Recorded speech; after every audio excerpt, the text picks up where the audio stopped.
जय श्री कृष्ण। दोस्तों, आपका दिन शुभ और मंगलमय हो। आइए आज हम वैशाख शुक्ल एकादशी व्रत की कथा को जानेंगे।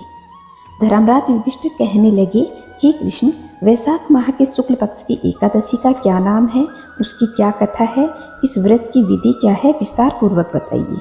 भगवान श्री कृष्ण कहने लगे, हे धर्मराज, मैं आपके साथ एक कथा को साझा करता हूँ, जिसे महर्षि वशिष्ठ ने श्री रामचंद्र जी को कही।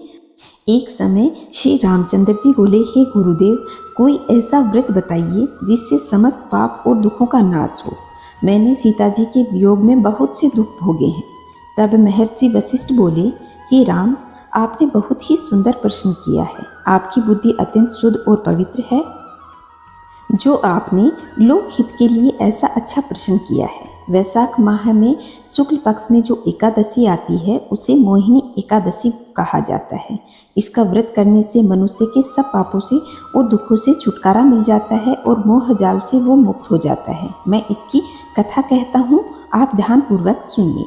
सरस्वती नदी के तट पर भद्रावती नाम की एक नगरी थी, जिसमें द्युतिमान नामक चंद्रवंशीय राजा राज्य करता था। वहाँ धन धान्य से संपन्न व पुण्यवान धनपाल नाम का एक वेश्य रहता था। वह अत्यंत धर्मालु और विष्णु भक्त था। उसने नगर में अनेक भोजनालय, ब्याऊ, कुएं, सरोवर, धर्मशाला आदि बनवाए हुए थे। सड़कों पर आम, जामुन, नीम आदि अनेक वृक्ष लगवाए थे। उसके 5 पुत्र सुमना, सुदबुद्धि, मेधावी, सुकृति और धृष्ट बुद्धि। इनमें 5वां पुत्र धृष्ट बुद्धि महापापी था। वह पितर आदि को नहीं मानता था। वह वेश्या, दुराचारी मनुष्यों की संगति में रहकर जुआ खेलता, पर स्त्री के साथ भोग विलास करता तथा मद मांस का सेवन करता।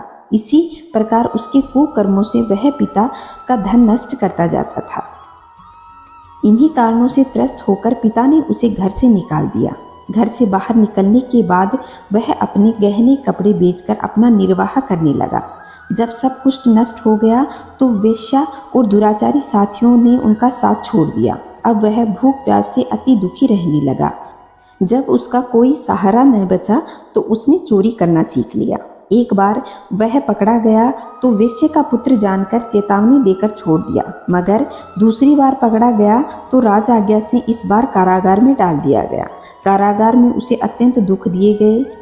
इसके बाद राजा ने उसे नगरी से निकालने का आदेश दिया। वह नगरी से वन में चला गया और वहां वन्य पशु पक्षियों को मारकर खाने लगा।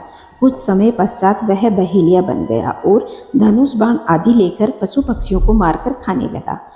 एक दिन भूख प्यास से व्यथित होकर वह खाने की तलाश में घूमता हुआ कौंडिन्य ऋषि के आश्रम में पहुंच गया। उस समय वैशाख मास था और ऋषि गंगा स्नान करके आ रहे थे। उनके भीगे वस्त्रों के छींटे उस पर पड़ने से उसकी कुछ बुद्धि शुद्ध हुई। वह कौंडिन्य मुनि से हाथ जोड़कर कहने लगा, हे मुनि, मैंने जीवन में बहुत पाप किए हैं। आप इन पापों से छूटने का कोई साधारण सरल उपाय बताइए। उसके दीन वचन सुनकर मुनि ने प्रसन्न होकर कहा कि तुम वैशाख शुक्ल पक्ष की मोहिनी एकादशी का व्रत रखो, जिससे तेरे सारे पाप नष्ट हो जाएंगे। मुनि का यह वचन सुनकर वह अत्यंत प्रसन्न हुआ और उनके द्वारा जो विधि बताई गई थी उसी विधि से उसने व्रत किया। हे राम, इस व्रत के प्रभाव से उसके सारे पाप नष्ट हो गए और अंत में वह गरुड़ पर बैठकर विष्णु लोक कर गया। इस व्रत से मोह आदि सब नष्ट हो जाते हैं और व्यक्ति इस संसार में सुख भोगता हुआ परलोक को जाता है। इस संसार में इस व्रत से श्रेष्ठ कोई व्रत नहीं है। जो इस महात्म्य को पढ़ता है और सुनता है वह हजारों गोदान के बराबर फल को प्राप्त करता है।